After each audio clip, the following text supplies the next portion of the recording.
가끔 저도 허황된 생각을 하게 됩니다. 좀 미래를 좀 알면 얼마나 좋을까. 좀 미래, 한 몇 년 뒤, 5년도 좋고, 미래를 좀 알면 앞으로 이 진도에 어디 아파트가 좀 오르고, 어디 땅값이 좀 확 올라갈지를 미리 안다면, 미리 사놓으면 부자가 될 수 있잖아요.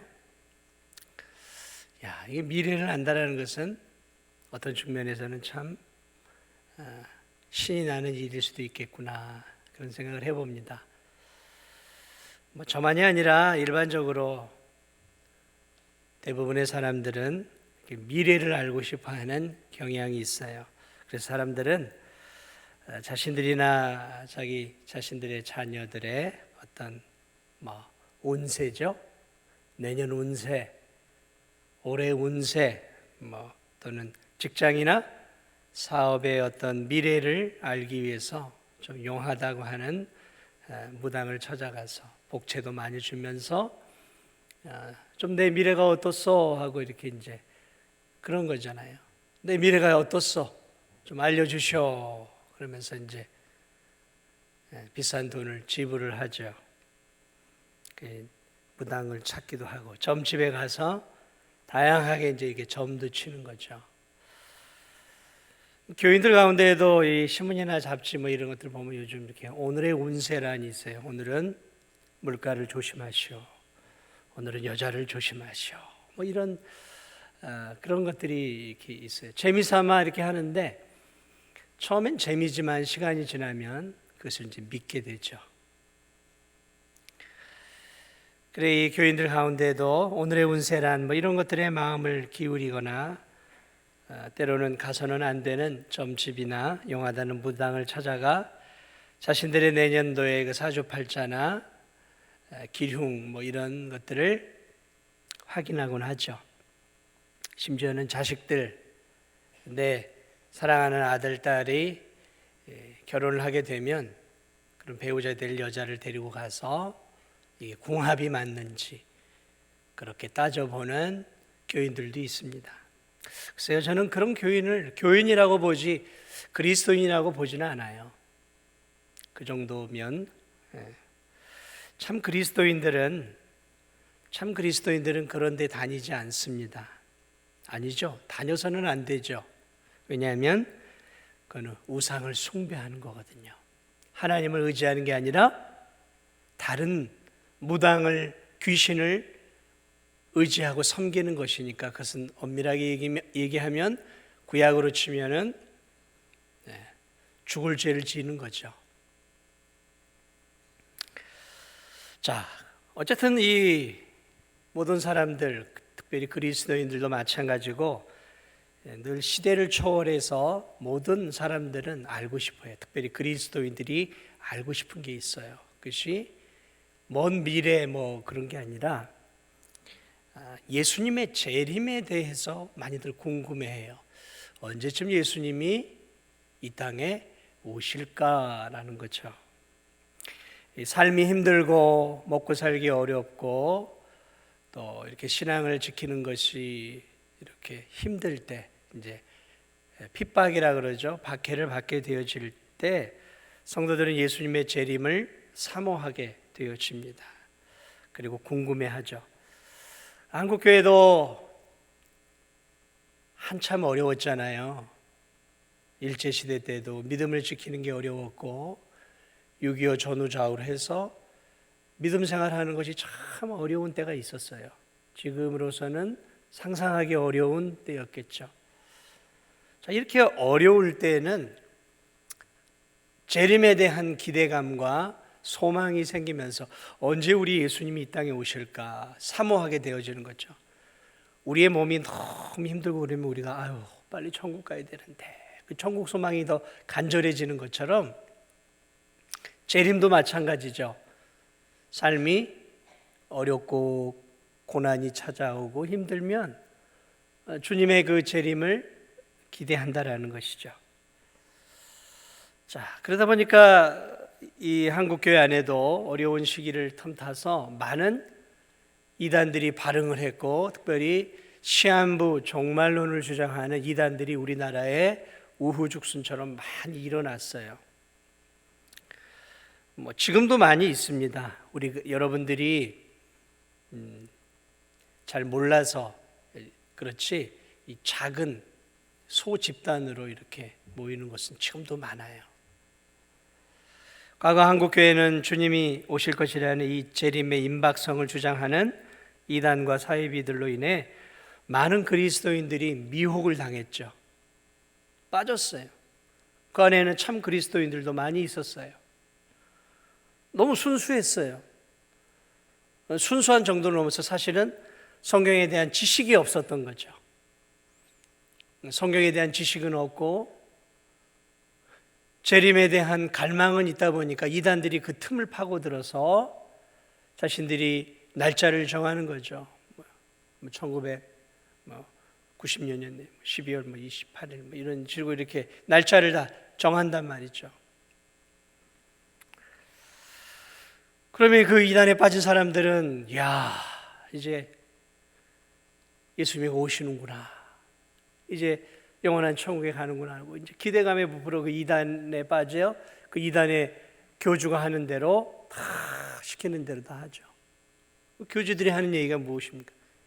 주님 재림하는데 학교든 다녀서 뭐하냐, 좋은 대학 가서 뭐하냐, 이제 곧 예수님 오는데, 직장 다니면 뭐해, 예수님 곧 오는데, 결혼생활, 예수님 곧 오시는데 신랑 대신 예수님 맞을 신부로 준비해야지. 그래 이 살아가는 이 정상적인 삶을 다 포기하게 만들었어요. 곧 임박할 주님의 재림을 준비해야 된다고 생각해서 어디 땅을 사가지고 거기서 신앙촌이니 무슨 이렇게 마을 단위를 만들어 가지고 거기서 사는 거예요. 주님 오실 고난을 바라보면서 밤마다 막 소리질러 기도하고 주여 오시옵소서 하면서. 많은 한국교회 무리를 일으켰죠, 이단들이. 우리 신도들이 세상의 인연을 끊고 가정도 포기하고 심지어는 부부관계도 포기하고 어떤 사람은 부모와 자녀 관계도 다 포기를 하는 거예요. 이제 천국 가는데 이 땅의 관계가 뭐가 중요하냐.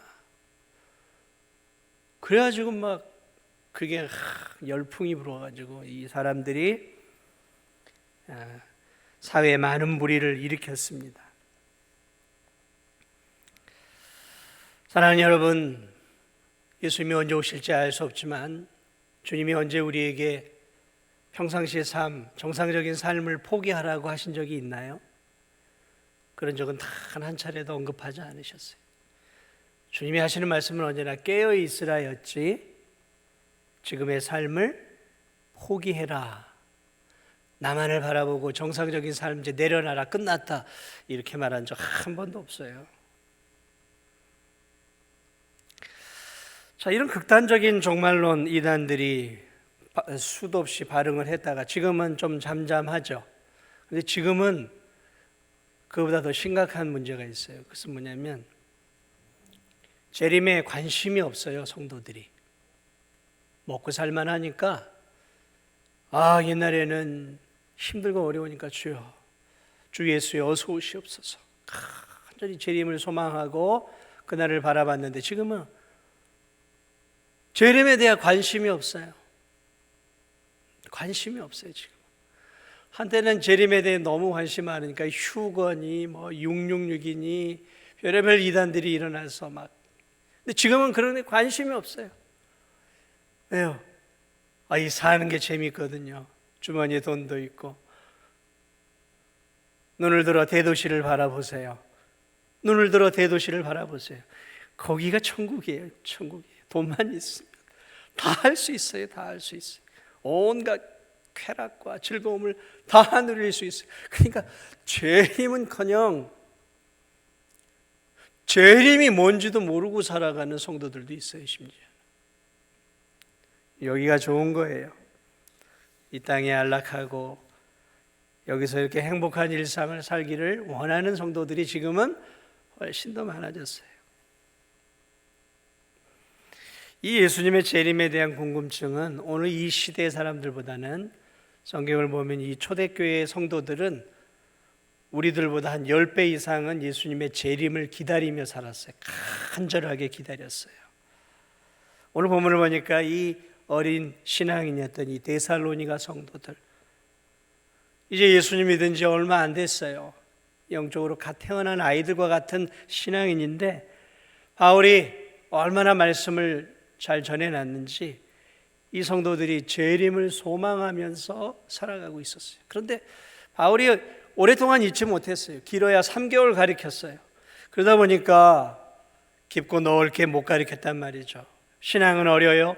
그런데 그 안에 이단들이 파고 들어왔어요. 그 이단들이 파고 들어와서 뭐라고 하고 있냐면, 2절을 보니까 영으로나 또는 말로나 또는 우리에게서 받았다는 편지를 하면서 이 거짓 유대주의, 특별히 이 재림에 대해서 잘못된 것들을 가리키는 그 거짓 교사들이 들어가서 뭐라고 얘기하냐면, 우리가 성령의 은혜를 받았는데 성령께서 우리에게 말씀하셨다. 재림이 언제 임할 것이다. 이런 식으로 지금과 같은 2000년 전에 성도들을 현혹하고 있는 거죠. 재림이 언제 올 거라는, 성령을 받았다는 거예요. 하나님이 자기들에게 말했다는 거예요. 여러분, 우리가 성경을 알아야 하는 중요한 이유가 있어요. 이 성경을 정확하게 잘 이해하면 오늘날에 주어지는 그 이단들은 이 초대교회나 중세나 요 시대의 이단들의 반복이에요. 뭐 새로운 게 이단이 아니라 이단은 언제나 반복이에요. 오늘날 이단이 여기서 본받은 거예요. 자기가 영을 받았다는 거예요. 하나님이 자기들에게 말씀했다는 거예요. 영을 받았다는 거예요. 또는 말로나, 이건 무슨 말이에요? 바울을 사칭하는 거예요. 바울, 당신들을 가르쳤던 그 위대한 사도 바울이 우리에게 얘기했어. 사도 바울이 우리에게 앞으로 재림에 대한 이야기들을 우리에게 전해 주었어. 그래요. 사도 바울께서 그 얘기를 해주셨습니까? 뭐라고 그러십니까? 그러면서 이 사도 바울을 사칭하고 있는 거예요. 사도 바울, 편지로나 사칭하고 있는 거예요. 바울 사도께서 우리에게 이런 편지를 통해서 재림에 대한 이야기를 해주셨어. 속이고 있는 거예요. 그래 이 성도들의 마음을 흔들어 놓고 성도들의 일상과 믿음을 지금 흔들어 놓고 있는 거죠. 그래 이 어린 성도들이 믿음 생활은 잘하고 있었지만 이 재림의 문제 때문에 이 성도들이 좀 영적으로 힘들어하고 있었어요. 그래서 바울은 이 데살로니가 후서를 쓰면서 이 문제를 전서에서도 언급을 했지만 이 후서에서 깔끔하게 매듭을 짓기 위해서 이 후서에서 다시 한번 데살로니가 전서에서 하지 못했던 이 재림에 대한 문제에 대해서 아주 정리를 잘 해주고 있어요. 이 본문을 바라보면 그 당시에 이 데살로니가 성도들 한번 생각을 해보세요. 바울은 예수님이 오실 것이라고 가르쳤어요. 근데 언제라고는 바울도 모르니까 우리 주님이 오실 거니까 신앙생활 잘 준비들 하시오. 그래 이 어린 성도들일수록 순수하잖아요. 그러니까 예수님이 자기 때에 올 거라고 믿었어요. 이제 곧 오실 거야 막 기다렸어요. 그런데 삶은 어려워요. 믿음을 지키는 것은 힘들어요. 그래 주님이 재림을 하루 이틀 기다리고 한 달, 두 달 지나가요. 안 와요. 어떤 마음이 들까요? 곧 오신다고 생각을 했는데 예수님의 재림이 더디어지니까 어떤 마음이 들 거예요? 아니 예수님 정말 오시는 거야? 그러면서 마음속에 재림에 대한 의심이 들어갈 수 있단 말이죠. 왜? 너무 곧 오실 거라고 생각을 하고 있으니까.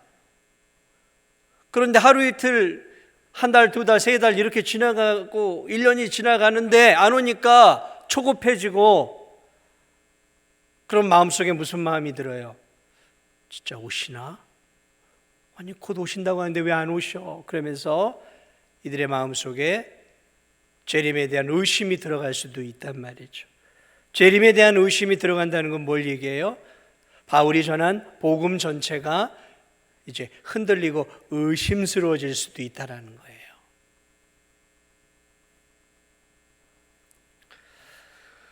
자, 고단한 삶을 믿음으로 이겨내면서 재림을 사모하고 있는데 재림이 늦어지면 그 인내하는 것도 한계가 있는 거란 말이죠. 그러면 어떻게 돼요? 힘을 다해서 오실 거야. 그날까지 참아야지 하고 참고 있는데 계속 안 오면 어떻게 돼요? 그 인내심이 바닥을 드러내게 된단 말이죠. 바닥을 드러내게 되어지면 믿음이 떨어져 버리는 거예요. 그러면 어려움을 당하게 된단 말이죠. 그런 어려움을 당하게 되는 성도들이 신앙생활을 잘 할 수 있겠어요? 그런 어려움을 당하는 성도들이 힘을 다해 복음을 전할 수 있겠어요? 재림에 대한 기대와 소망이 다 떨어져 버렸는데, 동력이 떨어졌는데 힘있게 예수 믿으십시오, 그리고 천국 가십시오, 그리고 예수님 재림하십니다라고 담대하게 말할 수 없잖아요. 그러니까 복음의 전도에 대한 의욕과 동력이 떨어질 수밖에 없는 거예요. 이게 길어지면 어떻게 돼요? 에이, 안 오나 보다, 안 오시나 보다. 그러면서 어떻게 해요? 그 마음이 하늘 소망에서 땅의 것으로 떨어지는 거예요. 그래서 땅을 바라보고 여기서 그냥 먹고 마시고 즐기는 삶으로 변질이 되어져요. 그래서 바울이 데살로니가 소식을 들으면서 이거 이대로 두었다가는 큰일 나겠다. 그러니까 바울은 간파한 거죠. 이대로 저런 식으로 재림을 기다리다가는 저 성도들 신앙이 무너질 수 있겠구나. 이거 안 되겠다. 그래서 이 데살로니가 후서를 쓴 거예요. 그래서 이 2장 이 부분이 데살로니가 후서에 원래 쓰고자 하는 핵심 의도가 들어가 있는 장이에요. 자, 그러므로 바울이 오늘 본문을 통해 말하고 싶은 내용이 이거예요. 사랑하는 데살로니가 성도들아, 주의 재림을 기다리고 있구나. 잘하고 있다. 주님은 반드시 오신다. 반드시 오신다. 왜냐하면 그분이 약속하셨기 때문에 반드시 오신다. 그러므로 우리는 재림을 소망하며 살아가야 한다. 그런데 기억해야 된다. 너희들이 생각하는 것만큼 그렇게 빨리 오지는 않는다라는 거예요. 주님이 우리의 때에 반드시 온다라고 말씀하지 않았다라는 거예요. 반드시 오긴 오되 그 날과 그 시는 우리가 알 수 없다. 재림의 소망을 갖고 사는 것은 귀한 일이지만 반드시 내 때에 예수님이 오실 거라는 확신을 갖고 신앙생활하는 것은 올바른 재림관이 아니다. 성경을 보니까 하나님은 이 재림의 때에 재림이 가까이 오면 두 가지 전조 증상이 나타난다는 거죠. 여러분 잘 들으십시오. 재림의 때가, 예수님의 재림할 때가 가까이 오면 두 가지 전조 증상, 예비 증상들이 일어난다는 거예요. 삼풍백화점이 무너질 때 그냥 갑자기 와르르 무너지지 않아요. 건물들이 무너질 때 갑자기 확 무너지는 게 아니라 전조 증상이 있어요. 이 건물이 주기적으로 막 덜덜덜 떨린다거나 뭐가 흔들린다거나 이 바닥에 균열이 간다거나 이런 전조 증상들이 있단 말이죠. 마찬가지로 예수님의 재림은 분명하지만 언제인지는 모르지만 그러나 예수님이 오실 때는 두 가지 전조 증상이 반드시 나타난다는 거죠. 그 첫 번째가 무엇인가? 오늘 성경 3절을 보니까 3절을 볼까요? 이렇게 있어요. 누가 어떻게 하여도 너희가 미혹되지 말라. 먼저 배교하는 일이 있고. 그러니까 주님 재림 몇 날 며칠 몇 시에 주님 재림합니다. 이건 100% 뭐예요? 자, 다시 말씀드립니다. 몇 날 몇 시, 2025년 7월 16일 이때 예수님 재림합니다. 이렇게 말을 하면 이건 100% 뭐예요? 100% 뭐예요? 이단이에요, 이단. 이건 주기적으로 나와요. 주기적으로. 그 사람들이 어떤 이적과 기적을 일으켜도 날짜를 분명히 얘기하면 그럼 100% 이단이에요. 자, 그런데 전조 증상인데 첫 번째 보니까 배교예요. 배교가 무엇입니까? 배교는 하나님을 등지고 버리는 일들이에요. 이 배교는 어디서 일어나냐면 교회 안에서 일어난다라는 거예요. 교회 안에서 하나님을 믿고 예수님을 믿는다고 하는 사람들이 예수님의 재림의 때가 정말 임박하면 그저 이렇게 소수가 아니라 다수로 엄청난 수가 배교하는, 예수님을 버리고 하나님을 버리고 교회에 등을 돌리는 거대한 배교의 때가 한번 온다라는 거예요.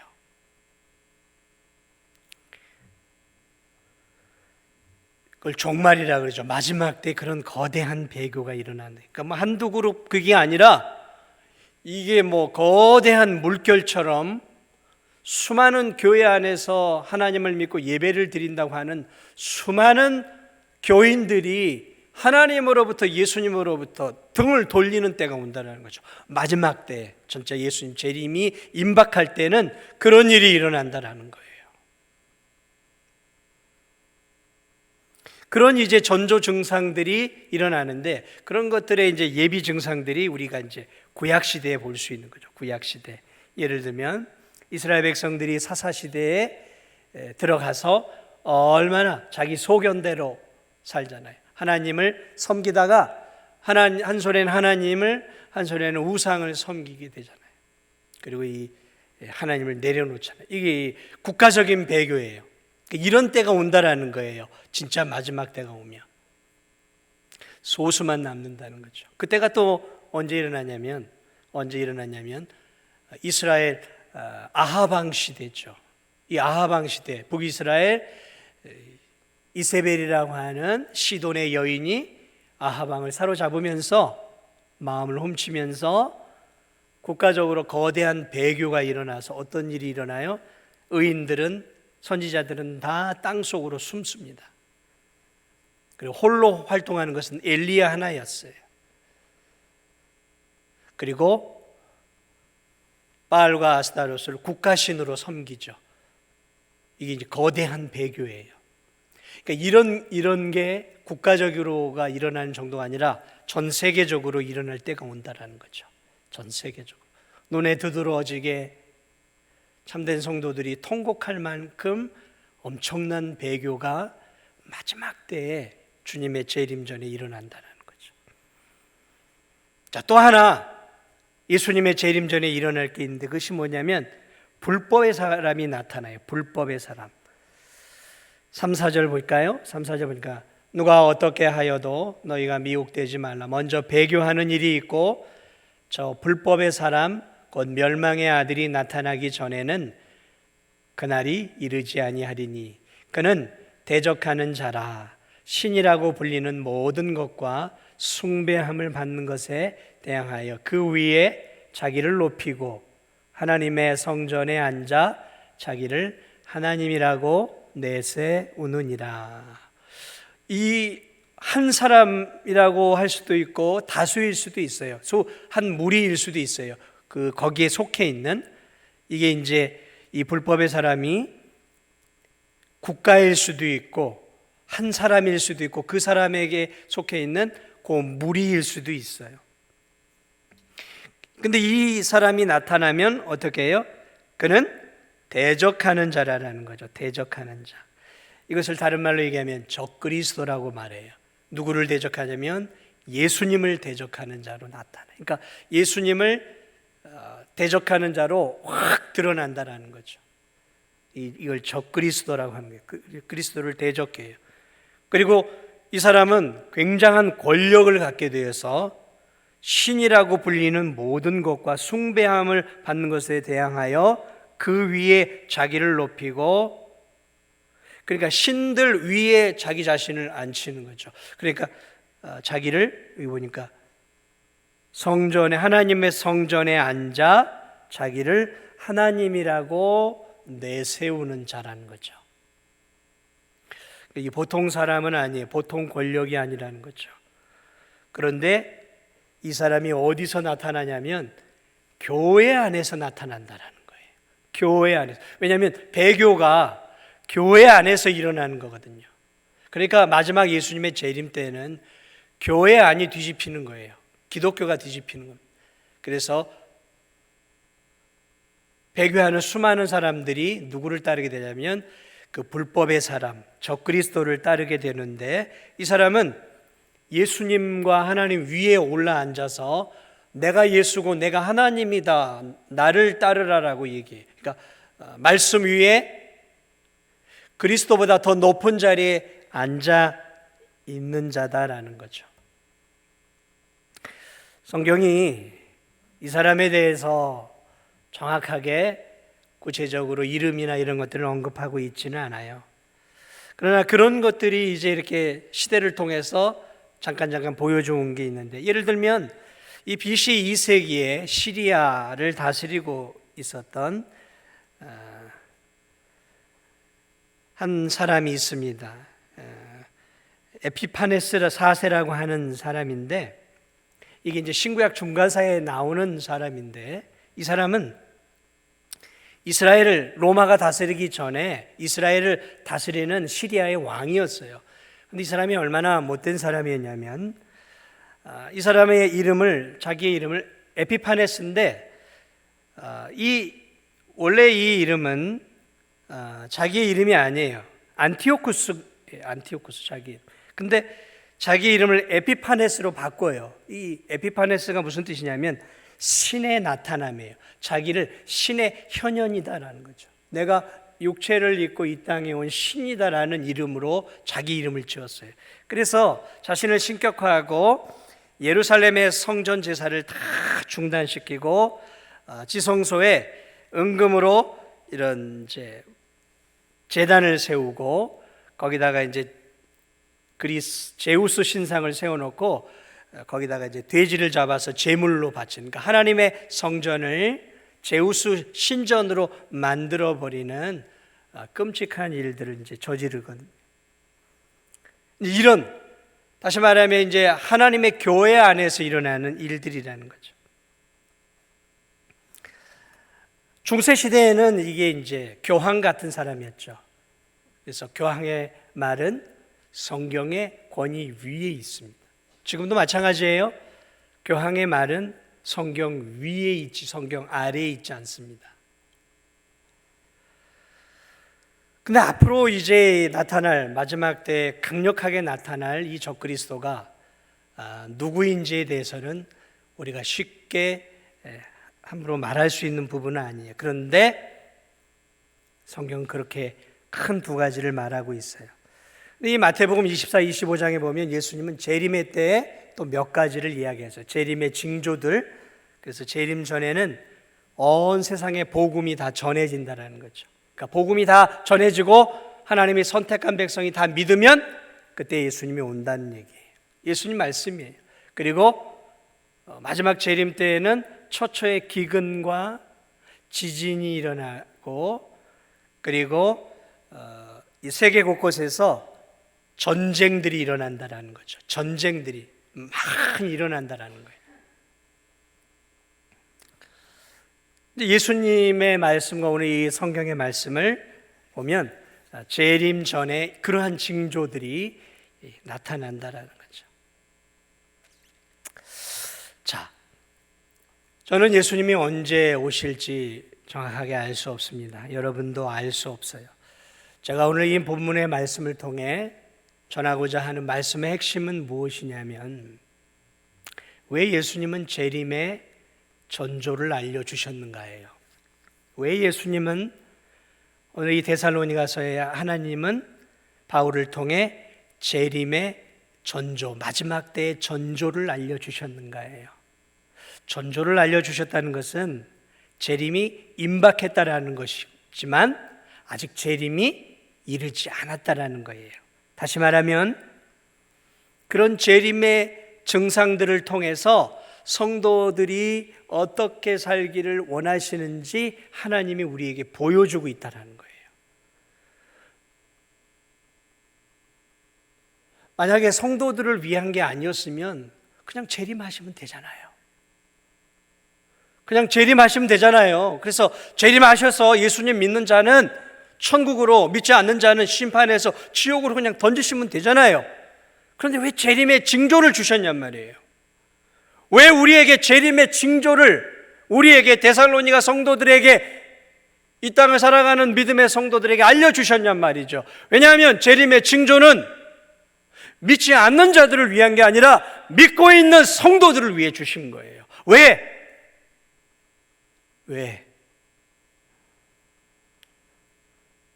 재림의 마지막 때가 오면 마지막 한 영혼까지 구원을 받는다 그랬어요. 그러므로 재림의 징조들을 알려주신 진짜 중요한 이유는 우리로 하여금 마지막 때가 가까이 오음을 알고 땅끝까지 이르러 복음을 증거하라고 우리에게 재림의 징조를 알려주고 계시는 거예요. 복음을 증거하라고. 언제 주님이 재림하신다고요? 예수님이 한 영혼까지도 내가 택한 영혼이 다 믿으면 재림하신다 그랬어요. 그러므로 우리가 재림의 징조를 알고 이 말세에 가까운 시대에 살면서 우리가 해야 할 일은 무엇입니까? 복음을 증거하면서 하나님께서 예수님을 통해 보혈의 피를 흘리게 하심으로 선택한 구원받은 백성들이 구원을 얻을 수 있도록 힘을 다해서 영혼 구원에 힘쓰라는 거예요. 마지막 때가 가까운 것을 알면 알수록 우리가 해야 할 가장 중요한 사명은 잃어버린 영혼을 주님 오시기 전에 주께로 인도하기 위해서 하나님께서 우리에게 재림의 징조를 알려주고 있다는 사실이에요. 그러므로 사랑하는 여러분, 오늘 이 재림의 징조들이 하나둘 보여지기 시작하는 이 어두운 이 시대에 아직은 임박한 것은 아니지만 그러나 점점 더 가까이 온다는 것을 우리 모두가 알잖아요. 이럴 때일수록 우리가 해야 할 일들이 무엇인지 주님이 가르쳐주고 있는 거예요. 영혼을 건지라는 거예요. 복음을 증거하라는 거죠. 힘을 다해서 한 영혼이라도 주님의 재림 때에 하나님의 우편에 설 수 있는, 하나님을 믿는 자녀들이 될 수 있도록 전도하라는 거죠. 또 하나는 무엇입니까? 우리 성도들로 하여금 깨어 기도하면서 하나님 앞에 부끄러움 없는 경건한 삶을 살도록 하시기 위해서 재림의 징조들을 가르쳐 주시는 거예요. 어떻게 살라고요?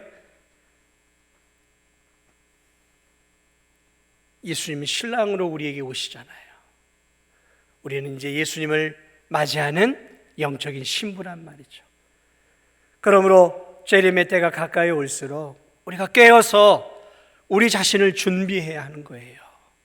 세상 사람들하고 똑같이 살아서는 안 된다는 것이죠.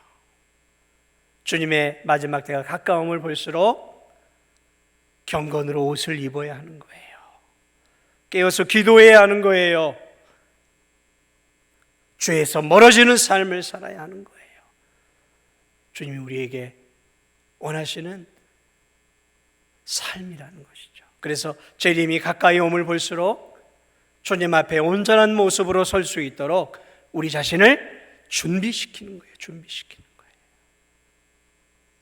그리고 마지막으로 이 땅에서 믿음을 지키는 힘든 인생길을 걸어가는 성도들에게 재림의 임박성을 보여주고 재림의 징조들을 통해서 뭘 가르쳐 주시는 것일까요? 얼마 안 남았구나. 내가 조금만 더 천국을 소망하면서 인내하며 내 믿음을 지켜야 되겠구나. 힘이 난다라는 것이죠. 성도들은 두려워하는 게 아니라 재림이 가까이 오면 더 힘이 나야 되는 거예요. 왜요? 우리의 신랑께서 친히 신부된 우리들을 맞이하러 오시는 것이기 때문에. 그러므로 시대가 어두워지고 재림이 가까이 올수록 성도들은 더 힘이 나는 거예요. 얼마 안 남았구나. 내가 끝까지 내 믿음을 지켜야 되겠구나.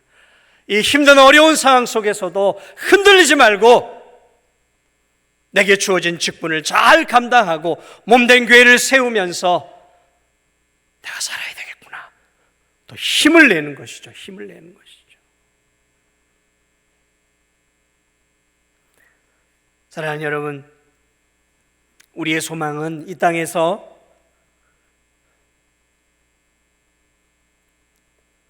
잘 먹고 잘 사는 것이 아닙니다. 이 땅에서 천년만년 그림 같은 집을 짓고 사랑하는 인과 함께 행복하게 사는 게 우리의 인생의 목적이 아니에요. 우린 잠시 이 땅을 거쳐가는 나그네 인생이에요. 보십시오. 올 한해 함께 했던 성도들 가운데 또 몇몇 분이 이 자리에 있어야 될 분들이 하나님 나라로 갔잖아요. 내년에도 가시겠죠? 내후년에도 가실 거예요. 한 해를 마무리하면서 우리가 가는 성도들을 바라보며 그것을 알아야 되는 거야. 죄 많은 이 세상은 내 집이 아니구나. 여기는 내 마음을 다 주어야 할 곳이 아니구나. 우린 정말 주님을 기대하고 주님의 나라를 소망하고 그러면서 이 땅에서 주님께서 원하시는 영혼 구원, 복음 증거, 그리고 하나님 말씀대로 순결하게 살아가면서 그 마지막 때를 기다리며 나그네 길을 살아가는 것이 우리의 인생길이구나 라는 사실들을 다시 한번 우리가 올 한 해를 마무리하면서 기억하시면서 오늘 예배를 드리는 저와 우리 성도들이 이 재림의 징조가 가까이 오는 이 때에 더욱더 주님을 사랑하시고 주님이 기뻐하는 삶을 살다가 주님이 오라 하시면 올라가거나 주님이 내려오시면 주님께로 우리가 가는 그런 놀라운 그런 은혜가 우리 모두에게 있기를 예수 그리스도의 이름으로 축복을 드립니다. 우리 함께